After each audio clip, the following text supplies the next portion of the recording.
Government லேண்டை அனாதை லேண்டையும் government தரிசு லேண்டையும் பஞ்சாயத்து தலைவர் திமுக பஞ்சாயத்து தலைவரும் திமுக அமைச்சர் அதான் முன்னாள் அமைச்சர் மனோ தங்கராஜோடைய பினாமி அவங்க அக்கா பேர்லையும் பட்டா போட்டு விற்றுருக்காங்க அப்படின்ட்டு நம்ம கோர்ட்டில் பதிவு பண்ணுறோம்.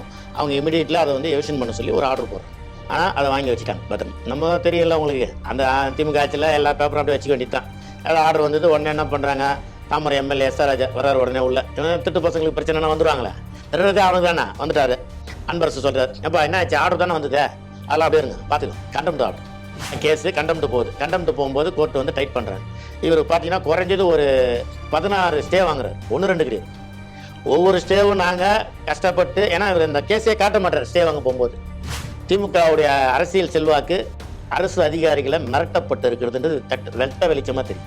ஒரு Amudha IAS senior most IAS அவங்க ஜெனூன் பர்சன், அவங்களாலே வேலை செய்ய முடியலன்னா அப்போ எந்த அளவுக்கு அவங்கள டார்ச்சர் பண்ணியிருக்காங்கன்றது தான் தமிழ்நாட்டு மக்கள் தெரிஞ்சுக்கணும். ஒரு ஐஏஎஸ் ஆஃபீஸருக்கு அப்போ பாமர மக்களுக்கு எந்த லெவலுக்கு இருக்குன்னு புரிஞ்சுக்காங்க. சாலூர் இன்ஸ்பெக்டர் டெல்லி பாபுன்னு ஒருத்தர் புதுசாக ட்ரான்ஸ்ஃபர் ஆகி வர்றார். இவரை பிடிச்சிக்கின்னு அதை தெரியுமா உங்களுக்கு, எந்த அன்பரசு எஸ்ஆர் ராஜா அவங்களாம் சேர்ந்து ப்ரெஷர் இவர் அக்யூஸ் கொடுக்குறாரு 41 அவருடைய சொந்த ஜாமீன் 41 நீ வெளியே போய் சுற்று. வெளியே வந்து சுற்றிக்கின்னு என்ன கொலை மிரட்டல் பண்ணியிருக்கான். நீ என் வீட்டை இடிச்சிட்டியா, உன்னை கைமா பண்ணுறேன் பாரு, உங்கள் டிவியில் கூட வந்திருக்கான். அவர் சொல்கிறாரு என்னைய முன்னாள் தலைவரை கைமா பண்ணுறேன்னு. நான் ஓப்பன் சேலஞ்ச் பண்ணுவேன், அவனை என் மேலே கேஸ் போட சொல்லுங்க அவரை. நான் சேலஞ்ச் பண்ணுவேன், பழைய ரெக்கார்டை கவுண்டிங் பண்ண சொல்லுவேன். கவுண்டிங் பதில் சொல்லணும்ல, பழைய ரெக்கார்டு பத்திரமா தானே இருக்கும். அறிவிப்பு தலைவர் இந்த மாதிரி பண்ணுறாரு. இப்போ இவர் தேடப்படும் குற்றவாளி. இந்த தேடப்படும் குற்றவாளி ஒன்றும் சுற்றின்னு இருக்காரு. சார் இது வந்து கவர்மெண்ட் லேண்டு சார், கலெக்டர் வந்து கம்ப்ளைண்ட் கொடுக்கணும் சார். யார் ஒரு பொறுப்பான அரசு அதிகாரி சிசிபி இன்ஸ்பெக்டர் சொல்கிறார், இவர் வந்து கவர்மெண்ட் அதிகாரியாக அவருக்கு தெரியல பழகுது. அவருக்கு நான் என்ன சொல்லுவேன், ஒரு கவர்மெண்ட் சொத்தை மீட்கிறதுக்கு நான் போராடுறதுக்கே எனக்கு இந்த லட்சணம்னா ஒரு தனிநபர் சொத்துக்கு சிசிபி எந்த அளவுக்கு வேலை செய்யணும் ஒரு சந்தேகம் வருது இல்லை எனக்கு. ரெவன்யூ டிபார்ட்மெண்ட்டில் திருடி இருக்காங்கன்னு சொல்லி போடுறேன். அந்த நான் கொடுக்குற கம்ப்ளைண்ட் எடுத்து ரெவன்யூ டிபார்ட்மெண்ட்டுக்கு அனுப்புகிறேன். இதை விசாரித்து இது மேலே என்ன நடவடிக்கை எடுத்துங்கன்னு எனக்கு சொல்லுங்கள். நான் கொடுத்த எவிடன்ஸ் எங்கே அனுப்புகிறாரு. விஜிலன்ஸுக்கு எவிடன்ஸ் கொடுத்தா நீ போய் அந்த இடத்துல விசாரிச்சு நடவடிக்கை எடுக்க வேண்டியது தான் விஜிலன்ஸ் டைரக்டரோட வேலை. இதை பண்ணுறதில்ல. அப்புறம் பஞ்சாயத்தில் ஊழல், எங்கள் பஞ்சாயத்து தலைவர் பல கோடி ரூபாய் ஊழல் பண்ணியிருக்காரு, இந்த மாதிரிலாம் லஞ்சம் கேட்குறாரு அப்படின்னு சொல்லி விஜிலன்ஸுக்கு லெட்டர் வைக்கிறார். இவர் அதை எடுத்து ரூரல் டெவலப்மெண்ட் கலெக்டருக்கு அனுப்புகிறார். இந்த மாதிரி புகார் வந்துருக்குது, இதை விசாரித்து என்ன நடவடிக்கை எடுத்தீங்கன்னா பெட்டிஷனருக்கும் எனக்கும் சொல்லுங்கள். ஏங்க நான் கொடுக்குற லெட்டரை நீ தபால் டியூட்டி பார்க்கறதுக்கு விஜிலன்ஸ் டைரக்டர், அதாவது நான் கொடுக்குற பேப்பருக்கும் வேலை செய்யலை, கோர்ட் உத்தரவு லேண்ட் கமிஷனருக்கும் மதிக்கல, கலெக்டர் உத்தரவும் மதிக்கல, கோர்ட் உத்தரவையும் மதிக்கல. இதை அவர் புரிஞ்சுக்கிட்டு தான் எனக்கே ஆச்சரியமா இருந்தது. ஒரு வாரத்துக்குள்ளே நீங்கள் நடவடிக்கை எடுக்கலனால் இந்த வந்து நான் சிபிஐக்கு உத்தரவிட நேரிடும் அப்படின்னு உத்தரவு போட்டேன். கோர்ட்டில் உத்தரவு போட்டது பார்லிமெண்ட் நியூஸ்லலாம் வந்தது. முதலமைச்சருக்கு உளவுத்துறை சொல்லாமல் இருக்க மாட்டாங்க. உளவுத்துறையிலேருந்து ரிப்போர்ட் போயிருக்கோம். உளவுத்துறைன்னு இருக்குதுல்ல தமிழ்நாட்டில். இப்போ ரெண்டாவது முதலமைச்சருக்கு தனி பிரிவு இருப்பாங்க, அவங்க இந்த நியூஸ் எல்லாம் பார்த்து அவருக்கு ரிப்போர்ட் சொல்லுவாங்க. அப்போ இது வரைக்கும் நடவடிக்கை எடுக்கலன்னா என்னன்னு புரியல எங்களுக்கு. அப்போ அவர் வந்து நீங்கள் கேட்குற மாதிரி ஒரு ஃபார்மாலிட்டிக்கு சொன்னாரான்னு தெரியல, இல்லை அவர் நாலேஜுக்கு இது போகலையா. அட்லீஸ்ட் இந்த சிடிவி மூலியமாக தான் அவர் நாலேஜுக்கு போகணுன்றது தான் என்னுடைய வேண்டுகோள்.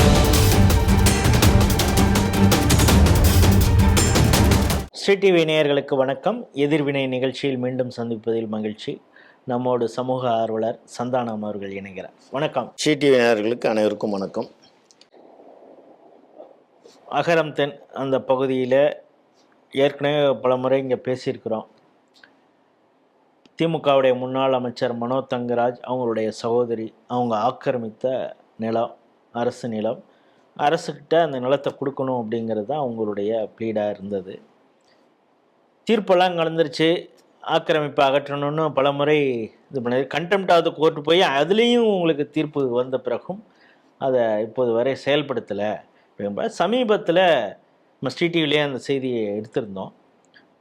இதை உங்களால் செயல்படுத்த முடியலன்னா ஒரு வாரத்துக்குள்ளார நான் வந்து சிபிஐக்கே ரெஃபர் பண்ணுவேன் இந்த கேஸை அப்படின்னு நீதிமன்றம் சொல்கிற அளவுக்கு முடிஞ்சு. நீங்கள் உங்களுடைய கேஸ் தான் அது, என்ன நடந்தது, இப்போ எந்த லெவலில் இருக்குது? அதாவது பார்த்திங்கன்னா நம்ம இது சம்மந்தப்பட்டமாக 2 வாட்டி நம்ம சிடிவியில் இதை பதிவு பண்ணியிருக்கோம். இது பார்த்திங்கன்னா 2024 2468 WP 2468 2024. அப்போ நம்ம சொல்கிறோம் கவர்மெண்ட் லேண்டை அனாதை லேண்டையும் கவர்மெண்ட் தரிசு லேண்டையும் பஞ்சாயத்து தலைவர் திமுக பஞ்சாயத்து தலைவரும் திமுக அமைச்சர் அதான் முன்னாள் அமைச்சர் மனோ தங்கராஜோடைய பினாமி அவங்க அக்கா பேர்லேயும் பட்டா போட்டு விற்றுருக்காங்க அப்படின்ட்டு நம்ம கோர்ட்டில் பதிவு பண்ணுறோம். அவங்க இமீடியட்டில் அதை வந்து எவிஷன் பண்ண சொல்லி ஒரு ஆர்டர் போடுறாங்க. ஆனால் அதை வாங்கி வச்சுட்டாங்க பத்திரமா. நம்ம தெரியல உங்களுக்கு, அந்த திமுக ஆட்சியில் எல்லா பேப்பரும் அப்படியே வச்சுக்க வேண்டியது தான். அது ஆர்டர் வந்தது, உடனே என்ன பண்ணுறாங்க, தாமரை எம்எல்ஏ எஸ்ஆர் ராஜா வர்றாரு உடனே உள்ள. இவன் திட்டு பசங்களுக்கு பிரச்சனைனா வந்துடுவாங்களே, திருடுறதே அவனுக்கு தானே, வந்துட்டார். அன்பரசு சொல்கிறார், ஏப்பா என்ன ஆச்சு, ஆர்டர் தானே வந்ததே, அதெல்லாம் அப்படியே இருங்க பார்த்துக்கலாம், கண்டெம்ட் ஆகட்டும். சரி இவங்க வேலை செய்யலை, கண்டெம்ட்டுக்கு போகிறோம். கண்டெம்ட்டுக்கு போய் ஆர்டர் ஆகுது. கண்டெம்ட்டை க்ளோஸ் பண்ண பார்க்குறாங்க, நாங்கள் விடலை. கண்டெம்ட்டு போய் ஆர்டர் ஆகுது.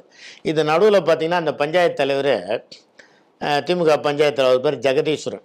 இவர் வந்து அரசு சொத்தை மட்டும் விற்கிறது கிடையாது, ஒரு தனிநபர் சொத்தையே விற்று பிரச்சனை பண்ணி மாட்டி போன 24 அவர் எஃப்ஐஆர் நம்பர் கூட 250 எஃப்ஐஆர் நம்பரு 2024 அவர் பேரில் வந்து கிரிமினல் டபுள் டாக்குமெண்ட் போட்டுட்டாருன்னு சொல்லி எங்களெல்லாம் மிரட்டுறாரு, கொலை மிரட்டல் பண்ணுறாரு, ஆபாசமாக திட்டுறாரு அப்படின்னு சொல்லி இதே சேலையூர் காவல் நிலையத்தில் எஃப்ஐஆர் போட்டிருக்காங்க. அது பேரில் அவர் பெயில் வாங்கி இன்றைக்கி தாம்பரங்கோட்டில் கேஸ் நடக்குது. அதில் நிறைய இடத்துல மீட்டிருக்காங்க. இவங்களை அந்த குடும்பத்துக்கு வேலையே வந்து அர்த்தம் சொத்தை விற்கிறது, டபுள் டாக்குமெண்ட் போகிறது, கவர்மெண்ட் சொத்தை விற்கிறது. இதுதான் அவங்களுக்கு. ஒரு பஞ்சாயத்து தலைவர் அரசு தரிசு புறம்போக்கு நிலத்தை மடக்கி ஒரு 206 1 205 8 இந்த சொத்தெல்லாம் பாதி விற்றுருக்காங்க, பாதி பங்களா கட்டி வச்சுக்கினாங்க. இதுதான் நம்ம கேஸு. கண்டெம்ட்டு போகுது. கண்டெம்ட்டு போகும்போது கோர்ட்டு வந்து டைட் பண்ணுறாங்க. இவர் பார்த்தீங்கன்னா குறைஞ்சது ஒரு 16 ஸ்டே வாங்குறாரு, 1 2 கிடையாது. ஒவ்வொரு ஸ்டேவும் நாங்கள் கஷ்டப்பட்டு, ஏன்னா இவர் இந்த கேஸே காட்ட மாட்டார். ஸ்டே வாங்க போகும்போது இந்த பழைய கேஸை காட்டினாதான் ஸ்டே கொடுக்க மாட்டாங்க. இவர் அந்த கேஸே காட்டுறது கிடையாது. என்னுடைய அனுபவத்தில் இருக்க சொத்து, பூர்வீக சொத்து, இதை வந்து எவிஷன் பண்ண சொல்லி தாசில்தார் லெட்டர் கொடுத்துருக்காரு அப்படின்னு சொன்னால் இப்போ ஜட்ஜுக்கு என்ன தெரியும், கேஸ் இது கவர்மெண்ட் சொத்து, ஆல்ரெடி எவிஷன் ஆர்டர் வந்திருக்குதுன்னு தெரிஞ்சால் அவங்க அதை பண்ண மாட்டாங்க. மொட்டையாக சொன்னால் சரி அது என்னன்னு கன்சிடர் பண்ணுங்கன்னு சொல்லி ஆர்டர் போடுவாங்க. அந்த கன்சிடர் வந்து அவங்க தப்பிச்சுக்குவாங்க. இதுக்கு இவங்க எனக்கு தெரியாமல் இல்லீகலாக போகிறாங்க. ஒரு 16 ஸ்டே, 1 2 கிடையாது, எல்லாத்துலேயும் நாங்கள் உள்ளே போந்து எல்லா ஸ்டேவும் உடைச்சி வேறு வழி இல்லாமல் மதிப்புக்குரிய நீதி அரசர் SM சுப்பிரமணியம் அவர் தான் பிடிச்சி சத்தம் போட்டு இதில் 3 வாட்டி செங்கல்பட்டு கலெக்டர் கோர்ட்டில் ஏறி பதில் சொல்லியிருக்காரு. ரெவன்யூ செக்ரட்டரி அமுதா 3 வாட்டி கோர்ட்டில் ஏறி பதில் சொல்லியிருக்காங்க. அப்போ இவங்க கரெக்டாக வேலை செஞ்சால் இவங்க எதுக்கு கோர்ட்டு படியாரணும் சொல்லுங்கள். திமுகவுடைய அரசியல் செல்வாக்கு அரசு அதிகாரிகளை மிரட்டப்பட்டு இருக்கிறதுன்றது வெட்ட வெளிச்சமாக தெரியுது. ஒரு Amudha IAS, senior most IAS, அவங்க ஜெனூன் பர்சன், அவங்களாலே வேலை செய்ய முடியலன்னா அப்போ எந்த அளவுக்கு அவங்கள டார்ச்சர் பண்ணியிருக்காங்கன்றது தான் தமிழ்நாட்டு மக்கள் தெரிஞ்சுக்கணும். ஒரு ஐஏஎஸ் ஆஃபீஸருக்கு அப்போ பாமர மக்களுக்கு எந்த லெவலுக்கு இருக்குன்னு புரிஞ்சுக்காங்க. ஒரு ஐஏஎஸ் ஆஃபீஸரே வேலை செய்ய விடாத அளவுக்கு தடுக்கிறாங்க. இதெல்லாம் மீறி அவர் வீட்டை எவிஷன் ஆர்டர் பண்ணுறோம். முதல் லைட்டாக தட்டுறாங்க, அதுக்கப்புறம் பண்ணலான்னொன்னே திருப்பி அடுத்த இயரிங்கில் வரும்போது டைட் பண்ணும்போது மொத்தத்தையும் இடிச்சுட்டு எடுத்து வந்து ரிப்போர்ட் வைங்க அப்படின்ற. அப்போ எவிஷன் போகிறாங்க, வேறு வழி இல்லை இவங்களுக்கு. இப்போ எவிஷன் அப்போ தான் நெருப்பெல்லாம் தூக்கி போடுறாங்க. ஆமாம், அப்போ எவிஷன் பண்ணும்போது அரசு அதிகாரிகளை, ரெவன்யூ அதிகாரிகளையும் போலீஸ் அதிகாரிகள் மேலேயும் கல்லால் அடிச்சிருக்காங்க. 1.5 ஜல்லி கல்லால் அடிச்சிருக்காங்க. மேலேருந்து குப்பைகளை கொளுத்தி அவங்க மேலே போட்டிருக்காங்க. ஆபாச வார்த்தைகளாலையும் ஒருமையிலையும் போலீஸ் அதிகாரிகளும் ரெவன்யூ அதிகாரிகளும் இந்த பஞ்சாயத்து தலைவர் ஜெகதீஸ்வரன் திட்டினது நான் அந்த வீடியோவே உங்களுக்கு வந்திருக்கோம். நீங்கள் அது நீங்கள் டெலிகாஸ்ட் பண்ணியிருக்கீங்க. எல்லா பார்லிமெண்ட் நியூஸில் போது தமிழ்நாட்டு மக்கள் மொத்த பேரும் பார்த்துருக்காங்க. இதில் அவர் மேலே வந்து எஃப்ஐஆர் போட்டிருக்காங்க. எஃப்ஐஆர் நம்பர் 52 2026 நான் பெயிலபிள் கேஸ். சந்துரு இன்ஸ்பெக்டர் தான் போகிறப்ப தான் எஃப்ஐஆர் நம்பர் 52 2026 நான் பெயிலபிள் கேஸ். 4 செக்ஷனில் 3 செக்ஷனில் நான் பெயிலபிள் கேஸ். இதில் செங்கல்பட்டு கோர்ட்டில் போய் பெயில் கேட்குறாரு, டிஸ்மிஸ். அரசு அதிகாரிகள் பண்ணதாலும் உனக்கு பெயில் கிடையாது. ஹைகோர்ட்டில் வந்து பெயில் போடுறாங்க, கிடையாது. ஆல்ரெடி நாங்கள் போய் சொல்லிட்டோம், இவர் மேலே இத்தனை எஃப்ஐஆர் இருக்குதுங்க, இவர் அரசு அதிகாரிகளை பணி செய்ய விடாமல் கொலை மிரட்டல் பட்டிருக்காருன்னு சொல்லி தான் நாங்கள் அதை கொடுத்தோம்.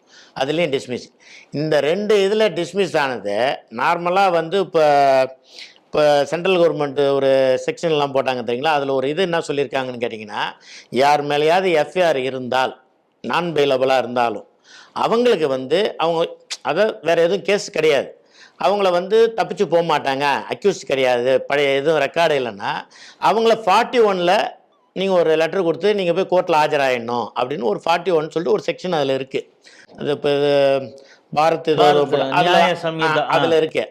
அது நல்லவனுக்கு, திட்டு பசங்களுக்கு கிடையாது, அக்யூஸ்ட் கிடையாது. இதை யூஸ் பண்ணி சேலையூர் இன்ஸ்பெக்டர் டெல்லி பாபுன்னு ஒருத்தர் புதுசாக ட்ரான்ஸ்ஃபர் ஆகி வர்றார். இவரை பிடிச்சிக்கின்னு அதான் தெரியுமா உங்களுக்கு, இந்த அன்பரசு எஸ்ஆர் ராஜா இவங்கெல்லாம் சேர்ந்து ப்ரெஷர் இவர் அக்யூஸ் கொடுக்குறார் 41. அவருடைய சொந்த அவரோட ஜாமீன். சொந்த ஜாமீனில் 41 நீ வெளியே போய் சுற்று. வெளியே வந்து சுற்றிக்கின்னு என்ன கொலை மிரட்டல் பண்ணியிருக்கான். நீ என் வீட்டை இடிச்சிட்டியா, உன்னை கைமா பண்ணுறேன் பாரு. உங்கள் டிவியில் கூட வந்திருக்கான். அவர் சொல்கிறாரு என்னையும் முன்னாள் தலைவரையும் கைமா பண்ணுறேன்னு. அவர் ஆக்சுவலி தலைவர் கூட கிடையாது. அந்த தலைவர் ஜெயிச்சது வந்து மூக்கு ஆதிகேசவன்னு சொல்லிட்டு அவர் தான் ஜெயிச்சார். மத்தியானத்துலேருந்து அப்படியே அமைதியாக வச்சிருந்து 7 மணிக்கு அன்பரசு ஃபோன் பண்ணி என் ஆள் ஜெயிச்சான்னு அறிவின்னு சொல்லி மிரட்டுறாரு. வீடியோ லெட்டர் கையெழுத்து போட்டு கொடுத்துட்டு போயிட்டார். அவன் வந்து பஞ்சாயத்து தலைவர் கிடையாது, அறிவிப்பு தலைவர். நான் ஓப்பனாக சேலஞ்சு பண்ணுவேன். அவனை என் மேலே கேஸ் போட சொல்லுங்கள் அவரை. நான் சேலஞ்ச் பண்ணுவேன். பழைய ரெக்கார்டை கவுண்டிங் பண்ண சொல்லுவேன். கவுண்டிங் பதில் சொல்லணும்ல. பழைய ரெக்கார்டு பத்திரமா தானே இருக்கும். அறிவிப்பு தலைவர் இந்த மாதிரி பண்ணுறாரு. இப்போ இவர் தேடப்படும் குற்றவாளி. இந்த தேடப்படும் குற்றவாளி இன்னும் சுற்றின்னு இருக்கார். இது நடுவில் பார்த்தீங்கன்னா இந்த அனாதன கேஸ் போட்டுருந்தீங்களா, மனோ தங்கராஜ் அவங்க பினாமி அவங்க அக்கா பேரில். அந்த தேடப்படும் குற்றவாளி முன்னாள் அமைச்சரோடு நிகழ்ச்சியில் கலந்து கொண்டதும். ஆமாம் சார். இப்போ இது போன எலெக்ஷனில் சுற்றுப்பயணம் பண்ணியிருக்காரு. அன்பரசு கூட எஸ்ஆர் ராஜா கூடலாம் சுற்றுப்பயணம் பண்ணியிருக்காரு. பொது நிகழ்ச்சியில் கலந்துருக்காரு. தீபாவளி பொங்கல் கொண்டாடுறாரு. பஞ்சாயத்து போர்டில் நிகழ்ச்சி பண்ணுறாரு. தேடப்படும் குற்றவாளிக்கு அவ்வளோ சுதந்திரம். ஏன்னா அவர் இன்ஸ்பெக்டர் 41 கொடுத்துட்டு போயிட்டார். எப்போ உனக்கு 41 கொடுத்துட்டா நீ திருப்பி எது வேணாலும் பண்ணிக்கப்போ. வந்து வேணா அவர் சொல்லியிருக்கலாம், இவன் சந்தானத்தால் எங்களுக்கு பெரிய தலைவேலைகள் அவன் போட்டு அதுக்கப்புறம் மொத்தமாக உள்ள போடான்னு சொல்லியிருக்கலாம். அது கடவுளுக்கு தான் வெளிச்சம். ஏற்கனவே அவன் பேரில் 2 எஃப்ஐஆர் இருக்குது. அவனை போய் 41 யாராவது விடுவாங்களா? இது விஷயமா பார்த்தீங்கன்னா டிஜிபிக்கு 2-3 வாட்டி லெட்டர் கொடுத்துருக்கேன். கமிஷனருக்கு 4 வாட்டி லெட்டர் கொடுத்துருக்கேன். டிசிக்கு 2 வாட்டி லெட்டர் கொடுத்துருக்கேன்.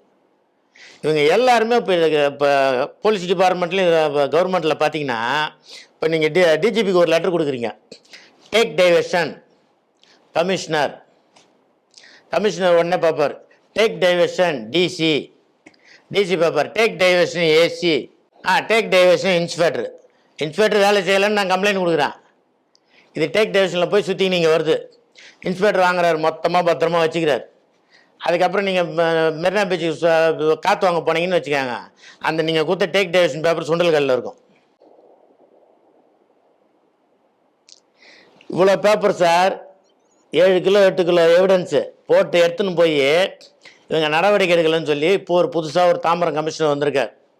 பேர் எனக்கு சரியாக வரல. பட் நான் இது வரைக்கும் பார்த்த கமிஷனரில் ஜெனூன் கமிஷனர். ஏன்னா என்னன்னு மட்டும் கிடையாது. நான் அன்றைக்கி போன அன்றைக்கி 5 பேரை கூட்டு பப்ளிக்கை விசாரிக்கிறாரு.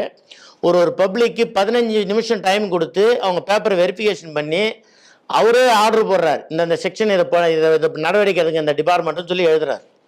உண்மையிலே அதை நான் பாராட்ட வேண்டிய விஷயம். நான் போனேன், ஐயா இந்த மாதிரி ஆச்சு, இத்தனை ஆர்டர் கொடுத்தேன், எல்லாம் எனக்கு டேக் டைவர்ஷனில் போயின்னுக்குது, எந்த நடவடிக்கை எடுக்க மாட்டாங்க. நான் சிசிபியில் கொடுத்ததை என்ன கேட்காமலே க்ளோஸ் பண்ணுறாங்க, விசாரிக்கிறது கிடையாது. எந்த கம்ப்ளைண்ட்டையும் என்னை கூட்டு விசாரிக்கிறதே கிடையாது. இதான் நடக்குது. கவர்மெண்ட் சொத்து இவ்வளோ இது பண்ணியிருக்காங்க.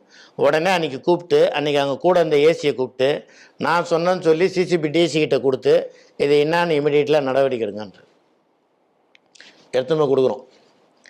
அங்கே சிசிபியில் செக்ஷன் 2ன்னு சொல்லிட்டு ஒரு செக்ஷன் இருக்கும். அதான் ஒரு போலீஸ் ஸ்டேஷன் இருக்குது, ஒரு செக்ஷன் இருக்கும். அதில் சேலையூருக்கு செக்ஷன் 2. அங்கே ஒருத்தர் இன்ஸ்பெக்டர் டெல்லி பாபு, அவர் பேர் நல்லா கேட்டுக்காங்க, அவர் பேர் டெல்லி பாபு. அதாவது 41ல் ஜெகதீஷுக்கு சொந்த ஜாமீன் கொடுத்தவர். அது இந்த டெல்லி பாபு வேற, அது சேலையூர் இன்ஸ்பெக்டர், அவர் சிசிபி இன்ஸ்பெக்டர். ஒரு சமயம் டெல்லி பாபுன்றவங்களாம் இப்படி தான் இருப்பாங்களான்னு எனக்கு தெரியல. அவர் என்ன பண்ணுறாரு, உக்காந்தாரு, என்ன சார் இவ்வளோ பேப்பர் எடுத்துன்னு எப்படி சார் படிக்கிறதுன்றார். அவ்வளோ பேப்பர் படிக்கிறது தானே அவர் வேலை. சரி சொல்லுங்கள், உங்கள் கதையை சொல்லுங்கன்னாரு. நான் சொன்னேன், நான் ராமாயண மகாபாரதம் சொல்ல வரல சார். கவர்மெண்ட் சொத்தை திருடி இருக்காங்க. கவர்மெண்ட் சொத்தை பேங்க்கில் 3 கோடி ரூபாய்க்கு அடமானம் வச்சுருக்காங்க.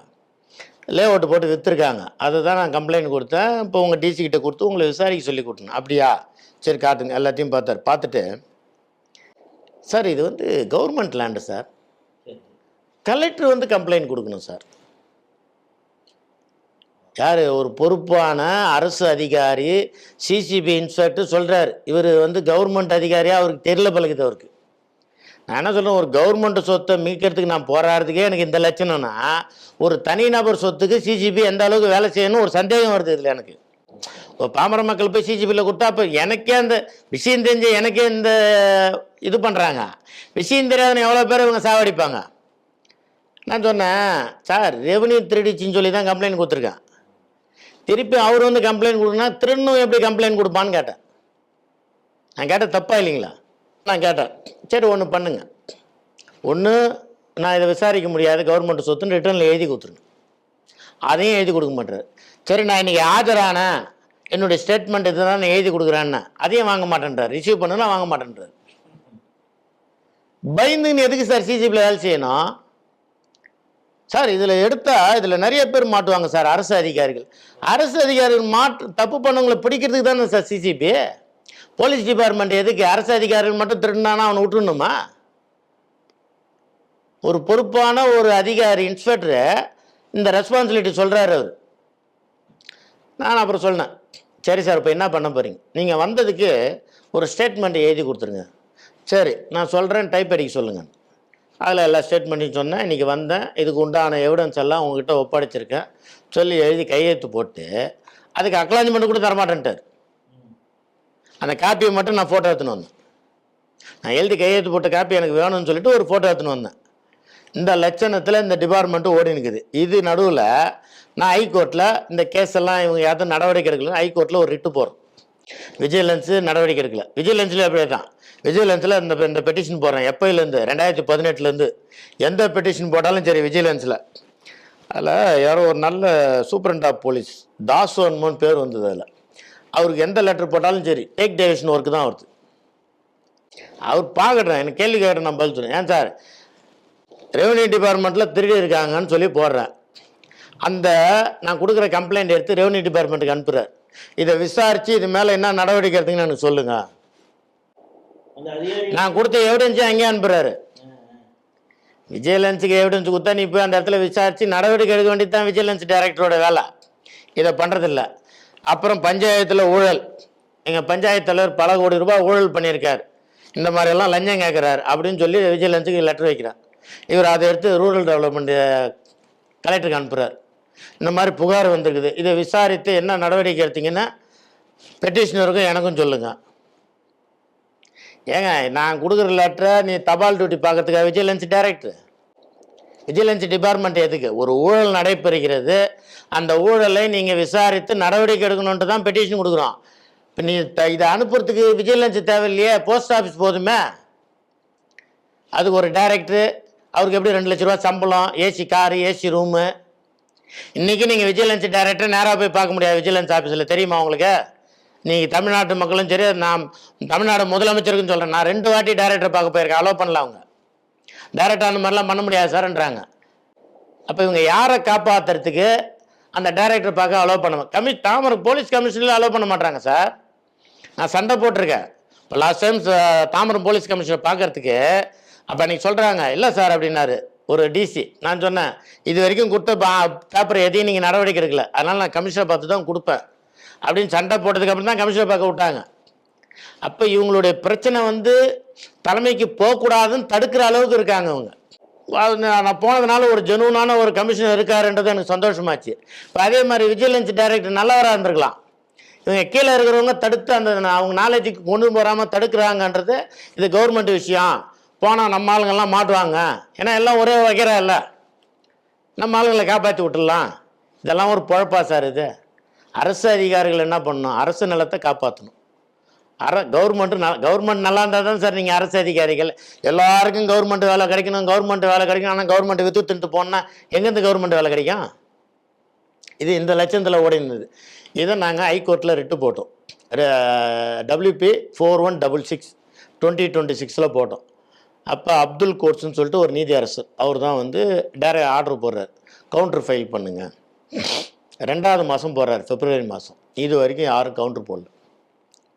போன வியாழக்கிழமை அன்றைக்கி வந்தது. ஜட்ஜ் எல்லாம் பார்த்தார். இது வரைக்கும் எனக்கு தெரிஞ்சு எல்லாரும் போய் சிபிஐக்கு விசாரணைக்கு உத்தரவிடுங்கன்னு கேட்பாங்க. நாங்கள் இது வரைக்கும் கேட்கல. இந்த பேப்பர்லாம் பார்த்துட்டு இது வரைக்கும் இவங்க எந்த நடவடிக்கை எடுக்கலைன்னு ஜட்ஜே கோவப்பட்டு இது மேலே ஏன் நடவடிக்கை எடுக்கலை?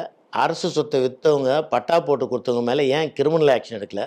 2024 நவம்பரில் லேண்ட் கமிஷனர் உத்தரவு போட்டிருக்கார். இந்த பட்டாவை கேன்சல் பண்ண சொல்லி, ஆக்கிரமிப்பை அகற்ற சொல்லி, இதை விற்றவங்க பட்டா போட்டு கொடுத்தவங்க எல்லாரும் மேலேயும் கிரிமினல் ஆக்ஷன் எடுக்க சொல்லி கலெக்டருக்கு உத்தரவு போட்டிருக்கார் லேண்ட் கமிஷனர். அப்போ அந்த அந்த லேண்ட் கமிஷன் உத்தரவை பேஸ் பண்ணி அவர் எஸ்எம் சுப்பிரமணியம், மதிப்புக்குரிய நீதியரசர் எஸ்எம் சுப்பிரமணியம் அதே பேஸ் பண்ணி இந்த உத்தரவை பேஸ் பண்ணி நடவடிக்கை எடுங்கன்னு சொல்லி அவரும் உத்தரவு போடுறாரு. இது எப்போ? நவம்பர் 25. இப்போ என்ன ஜூலை. இது வரைக்கும் ரெவன்யூ டிபார்ட்மெண்ட்லேயும் விஜிலன்ஸ் டைரக்டர்லேயும் போலீஸ் டிபார்ட்மெண்ட்லேயும் ஒரு ஆணையும் போடுங்கள. அதாவது நான் கொடுக்குற பேப்பருக்கும் வேலை செய்யலை, கோர்ட் உத்தரவு லேண்ட் கமிஷனருக்கும் மதிக்கலை, கலெக்டர் உத்தரவும் மதிக்கலை, கோர்ட் உத்தரவும் மதிக்கலை. இதை அவர் புரிஞ்சுக்கிட்டு தான் எனக்கே ஆச்சரியமாக இருந்தது. ஒரு வாரத்துக்குள்ளே நீங்கள் நடவடிக்கை எடுக்கலைனால் இந்த நான் சிபிஐக்கு உத்தரவிட நேரிடும் அப்படின்னு உத்தரவு போட்டார். எங்களுக்கே சந்தோஷமாக இருந்தது. ஆனால் நான் கூட சரி சிபிஐக்கு மாத்திரன்னு சொல்கிறாரு, இவங்க நடவடிக்கை எடுத்துருவாங்க அப்படின்னு பார்த்தேன். நாளைக்கு வருது அந்த கேஸ், திருப்பி அந்த கேஸு 30ஆம் தேதி வருது. ஆனால் இது வரைக்கும் அக்யூஸ்டு தேடப்படும் குற்றவாளி, நேற்று கூட அந்த கோயிலுடைய விஷயம்ல அந்த தேடப்படும் குற்றவாளி அந்த வீடியோவில் நிற்கிறார், எஸ்ஆர் ராஜா கூட பாருங்கள். அப்போ என்ன அர்த்தம்? நீ சிபிஐயாக மாற்றி எதுக்காக மாற்று, நாங்கள் செய்கிற வேலையை தான் செய்வோம். அதே மாதிரி அந்த அனாதினா இன்னைக்கு பிரிண்ட் எடுத்து வச்சுருக்கேன், இன்னைய வரைக்கும் அந்த பட்டா கேன்சல் ஆகலை. ஆக்கிரமிப்பு எடுக்கிறது விடுங்க, பட்டாவே இவங்க கேன்சல் பண்ணலை. அப்போ இன்னமும் முன்னாள் திமுக அமைச்சர் நான் சொல்ல மாட்டேன், இப்போவும் அவர் அமைச்சர் தான். அப்போ அவருடைய பலம் இருக்குதுன்னு அர்த்தம். அவருடைய பலம் அரசு அதிகாரிகள்கிட்ட செல்வாக்கு நிற்கிது.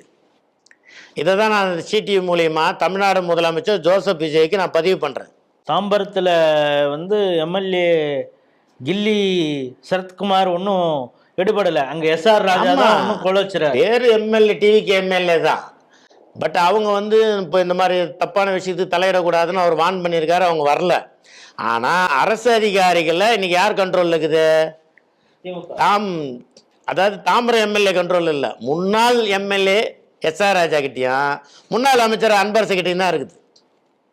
அப்போ ஒரு முன்னாள் மினிஸ்டரோட இதை பட்டாவை இன்னி வரைக்கும் நீங்கள் கேன்சல் பண்ணலைன்னா, நான் சொல்கிறது தப்பாக சொல்லலை, கோர்ட்டு உத்தரவு போட்டுக்குது, ஒரு வாரம் டைம் கொடுத்தது, நாளைக்கு கேஸ் வருது, இன்னி வரைக்கும் பட்டா கேன்சல் ஆகலை. பட்டா காப்பி நான் வச்சுருக்கேன், இன்னைக்கு காலையில் டவுன்லோட் பண்ணி எடுத்துருக்கேன் பட்டா காப்பி. இந்த லட்சத்தில் அரசு வேலை செய்யுது. அதனால் நான் தமிழ்நாடு முதலமைச்சருக்கு நான் சொல்லிக்கிறது, இதில் சம்பந்தப்பட்ட அரசு தாசில்தார், பட்டா கொடுத்த தாசில்தார் இல்லை. இப்போ முதல்வர் என்ன சொல்கிறாருன்னா, மக்களுடைய பணத்தையோ சொத்துக்களையோ தொட்டவங்கள விடமாட்டேங்கிறாரு, இப்போ ஆக்ஷனே எடுக்கலை அப்படிங்கிறீங்க. ஆமாம் சார், உண்மை தானே சொல்கிறேன். இப்போ அன்றைக்கி கோர்ட்டில் உத்தரவு போட்டது பார்லிமெண்ட் நியூஸ்லலாம் வந்தது. முதலமைச்சருக்கு உளவுத்துறை சொல்லாமல் இருக்க மாட்டாங்க, உளவுத்துறையிலேருந்து ரிப்போர்ட்டு போயிருக்கோம். உளவுத்துறைன்னு இருக்குதில்ல தமிழ்நாட்டில். இப்போ ரெண்டாவது முதலமைச்சருக்கு தனிப்பிரிவு இருப்பாங்க, அவங்க இந்த நியூஸ் எல்லாம் பார்த்து அவருக்கு ரிப்போர்ட்டு சொல்லுவாங்க. அப்போ இது வரைக்கும் நடவடிக்கை எடுக்கலைன்னா என்னன்னு புரியலையே எங்களுக்கு. அப்போ அவர் நீங்கள் கேட்குற மாதிரி ஒரு ஃபார்மாலிட்டிக்கு சொன்னாரா என்னன்னு தெரியல, இல்லை அவர் நாலேஜுக்கு இது போகலையா. அட்லீஸ்ட் இந்த சிடிவி மூலியமாக அவர் நாலேஜுக்கு போகணுன்றது தான் என்னுடைய வேண்டுகோள். இதில் என்னன்னு கேட்டிங்கன்னா, இது சாதாரண விஷயம் கிடையாது. 300 கோடி ரூபா மதிப்புள்ள அரசு சொத்து. இதுக்கு பட்டா போட்டு கொடுத்த அதிகாரிகளும் சரி, இதுக்கு உறுதுணையாக இருந்தவங்களும் சரி, அந்த பதிவுத்துறை அதிகாரிகளும் சரி, இந்த கிரிமினல் ஆக்ஷன் எடுக்க சொல்லி சிஎல்ஏவும் மாண்புமிகு நீதியரசர்களுக்கு போட்ட உத்தரவு பிரகாரம் இந்த சொத்தை விற்றவங்க, எந்த திமுக பஞ்சாயத்து தலைவராக இருந்தாலும் சரி, முன்னாள் அமைச்சரோட அவங்க அக்காவாக இருந்தாலும் சரி, அவங்க மேலே கிரிமினல் ஆக்ஷன் எடுத்து நீதியை நிலைநாட்டுவார் என்றதை நம்ம தமிழ்நாடு முதலமைச்சர் ஜோசப் விஜய் நீதியை நிலைநாட்டி அரசு சொத்தை மீட்பார், எனக்கு உறுதுணையாக இருப்பார் என்றதை சிடிவி மூலியமாக நான் கேட்டுக்கிறேன். நன்றி.